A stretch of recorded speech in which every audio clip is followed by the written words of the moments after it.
Stop using chemical soap on your skin, वरना आप अपनी स्किन को डैमेज कर रहे हैं। जी हाँ, जो सोप आप रोज़ अपनी स्किन पर इस्तेमाल करते हैं वो आपकी स्किन को सॉफ्ट नहीं बल्कि स्लोली डिस्ट्रॉय कर रहे हैं। एक छोटी सी गलती ड्राइनेस, रैशेज और इस तरह की बहुत सारी प्रॉब्लम का सबब बन सकती है। लेकिन अगर क्या मैं आपको बताऊं कि आप घर पर ही एक ऐसा सोप बना सकते हैं जो मार्केट से ज़्यादा अच्छा बने, जो मार्केट के एक्सपेंसिव प्रोडक्ट से भी ज़्यादा सेफ हो। आज हम बना रहे हैं क्यूटिक्सा डो baby soft cold process soap. ये एक ऐसा सोप है जो सिर्फ क्लीन नहीं करेगा बल्कि आपकी स्किन को प्रोटेक्ट करेगा, नरिश करेगा और हील भी करेगा। ये कोई नॉर्मल DIY रेसिपी नहीं है, ये एक साइंटिफिकली बैलेंस फॉर्मूलेशन है जो स्पेशली आपकी स्किन के लिए डिज़ाइन की गई है। अगर आप एक मदर हैं या आपका अपना स्किन केयर ब्रांड है या फिर हाई क्वालिटी हैंडमेड सोप बनाना चाहती हैं तो ये वीडियो आपके लिए गेम चेंजर होने वाली है।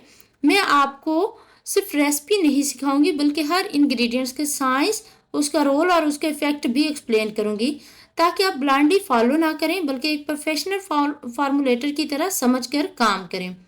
आजकल मार्केट में जो सोप्स मिलते हैं उनमें बहुत सारे सिर्फ नाम के ही सॉफ्ट सोप होते हैं और रियलिटी क्या है कि वो सिंथेटिक फ्रेग्रेंसेस ऐड की गई है, हार्श सर्फेक्टेंट ऐड किए गए हैं, आर्टिफिशियल प्रिजर्वेटिव हैं। ये सब बेबी स्किन के नेचुरल बैरियर को डैमेज कर देते हैं और रिजल्ट क्या आता है कि ड्राइनेस, रेडनेस, इरिटेशन, एलर्जी। लेकिन कोल्ड प्रोसेस सोप एक कम्प्लीटली डिफरेंट साइंस है। यहाँ आप कंट्रोल करते हैं इंग्रेडिएंट, क्वालिटी, स्किन फील और सबसे इम्पोर्टेंट सेफ्टी। अब वक्त है कि हम एक ऐसा सोप बनाएं कि जो सिर्फ प्रोडक्ट नहीं बल्कि प्योर केयर हो। सबसे पहला स्टेप है ऑयल सिलेक्शन, जहां हम कोई भी ऑयल रैंडमली यूज़ नहीं करते पर हर ऑयल का एक स्पेसिफिक रोल है। हमने ऑलिव ऑयल यूज़ किया है क्योंकि ये अल्ट्रा जेंटल है और आपकी स्किन को डीपली मॉइस्चराइज करेगा। कोकोनट ऑयल जो है ये क्लिनजिंग के लिए होता है और इसलिए हमने इसको कम रखा है कि ये थोड़ी सी ड्राइनेस काज करता है लेकिन क्लिनजिंग बहुत अच्छी करता है। शिया बटर जो है लग्जरी टच देता है, डीप नरिशमेंट देता है और क्रीमी टेक्सचर देता है। उसके अलावा जो है यहाँ पे मैंने जो कैस्टर ऑयल यूज़ किया, इसका मैजिक है लेदर सॉफ्ट क्रीमी फोम जो आपकी स्किन को इरिटेट नहीं करेगा। अब आते हैं सोप के इम्पोर्टेंट स्टेप लाई सोल्यूशन। अक्सर लोग NaOH से डरते हैं लेकिन सच क्या है, हर रियल सोप NaOH के बगैर यानी कास्टिक सोडा या सोडियम हाइड्रोक्साइड के बगैर बन ही नहीं सकता। जबकि सोडियम हाइड्रोक्साइड ऑयल के साथ रिएक्ट करता है तो एक प्रोसेस होता है स्पूनिफिकेशन। इस प्रोसेस के बाद कास्टिक सोडा खत्म हो जाता है, सिर्फ जेंटल सोप रह जाता है और इसलिए क्योर टाइम बहुत इंपॉर्टेंट होता है। सोचिए आप अपने स्किन के लिए अपने हाथों से सोप बना रहे हैं और हर इंग्रेडिएंट केयरफुली सिलेक्ट कर रहे हैं, हर स्टेप आप मोहब्बत के साथ बना रहे हैं तो ये सिर्फ सोप नहीं, ये एक केयर का एक्सप्रेशन है। अब यहाँ पर ना मैंने इन ऑयल्स को ठंडा करना है। ये ऑयल थोड़े ज़्यादा गर्म हो गए थे क्योंकि मैं शिया बटर मेल्ट कर रही थी तो इसका टेम्परेचर मैंने 30 से 40 के बिटवीन रखना है। और जो मेरे पास लाई का सोल्यूशन है वो हाईली एक्सोथर्मिक है, उसको भी मैंने बनाकर रख देना है और उसका भी टेम्परेचर जो है जब 40 तक आ जाएगा तब हम इन दोनों को मिक्स करेंगे, इनकी स्पूनिफिकेशन करवाएंगे। देखिए ये पहले गर्म थे तो मैंने इनको ये इस तरह से ठंडे पानी के बर्तन में रखा ताकि ये नॉर्मल टेम्परेचर पर आ सके। अब मैं साथ आपको स्टेप बाय स्टेप बताती जाऊंगी, लेकिन याद रखें soap making is just not a mixing, it's art, temperature, timing and technique, हर चीज मैटर करती है। ठीक है, यहाँ से आपको डिटेल सोप फॉर्मूलेशन बताई जाएगी। अब मैंने इसके अंदर जो है कास्टिक सोडा या लाई का जो सोल्यूशन बनाया था वो मैंने ऑयल्स के अंदर ऐड कर दिया है और इसको मैंने इतना मिक्स करना है, इतना मिक्स करना है कि इसके अंदर एक ट्रेस अपेयर हो जाए, ये फौरन से हार्ड ना हो जाए बल्कि एक ट्रेस अपेयर हो।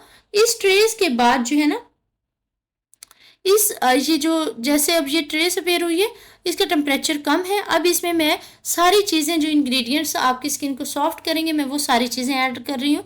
हर चीज़ की क्वांटिटी स्क्रीन पर मेंशन की हुई है। यहाँ पर मैंने एलोवेरा जो है एलोवेरा का जो हमारे यहाँ पे मेरे पास है वो यूज़ किया है।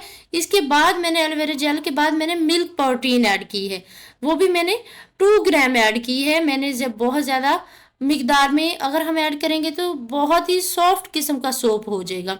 हर चीज़ आपने बैलेंस रख के ऐड करनी है। आपने इनडायरेक्टली या जिसे पंजाबी में अन्नेवाह कहते हैं उस तरह चीज़ें ऐड नहीं करनी। आपने एक मुकम्मल फार्मूला के तहत ऐड करनी है। यहाँ पे मैं विटामिन ई ऑयल ऐड कर रही हूँ। विटामिन ई जो है ना, ये मैं ऑलमोस्ट 0.5 के इक्वल ऐड करूँगी, इससे ज़्यादा नहीं मैं ऐड करूँगी,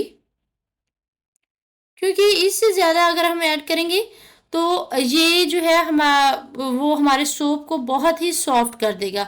अब विटामिन ई के बेनिफिट बता दूं कि ये एंटीऑक्सीडेंट है। आपकी स्किन को जो है, जितनी भी आपकी स्किन सन बर्न हुआ होता है या आपके धूप की वजह से डैमेज हुए होते हैं, वो ख़त्म हो जाती है। यहाँ पे मैं लिवेंडर एसेंशियल ऑयल डाल रही हूँ। ये ऑलमोस्ट मैंने 2 ग्राम के इक्वल डाला है लिवेंडर एसेंशियल ऑयल। अब यहाँ पे मैं आपको बताऊँ, जहाँ आपने जल्दी से हाथ चलाना है, क्योंकि जैसे ही आप कोल्ड प्रोसेस में कोई भी एसेंशियल ऑयल ऐड करते हैं तो कोल्ड प्रोसेस के लिए जो आपका मटेरियल है, जो मिक्सचर है, वो तेज़ी से जमना शुरू हो जाता है। इसलिए एसेंशियल ऑयल जो है ना, लास्ट में ऐड करने के लिए कोशिश किया करें। अब ये यहाँ पे बहुत जल्दी से जमना शुरू हो गया था। मैंने यहाँ पे ड्राई मिल्क जो है वो ऐड किया है। ड्राई मिल्क का जो पर्पस है वो आपकी स्किन को बहुत ही सॉफ्ट और नरम करेगा। अब यहाँ पे मैंने थोड़ा सा पर्पल और लिवेंडर टाइप कलर जो है ऑलमोस्ट 1 ग्राम के इक्वल ऐड किया है, ताकि एक इसकी प्रीमियम सी लुक आ जाए। ये कलर बिल्कुल 100% सेफ है। ये नेचुरल कलर्स होते हैं। इससे आपकी स्किन को किसी किस्म की कोई इरिटेशन, कोई रेडनेस, कुछ भी नहीं आएगा। अब मैं इस सोप को जो है ना अच्छी तरह से मिक्स करूंगी और मिक्स करने के बाद मैं इसकी मोल्डिंग करूंगी। अब इसको मैंने मोल्ड में ट्रांसफर कर देना है। लेकिन आपको साथ में आपको ये बताती चलूं कि ये सोप आपने फौरन से यूज़ नहीं होता, फौरन से रेडी हो नहीं होता। आप इसको सोप में मोल्ड में डाल के रख दें तो ये ऑलमोस्ट 3 से 4 डेज में ये मोल्ड में प्रॉपर जो है हार्ड होता है। जब एक दफ़ा मोल्ड में ये हार्ड हो जाए उसके बाद आप इसको निकाल लें, और निकालने के बाद आपने इसको 4 से 6 वीक तक क्योर करना होता है।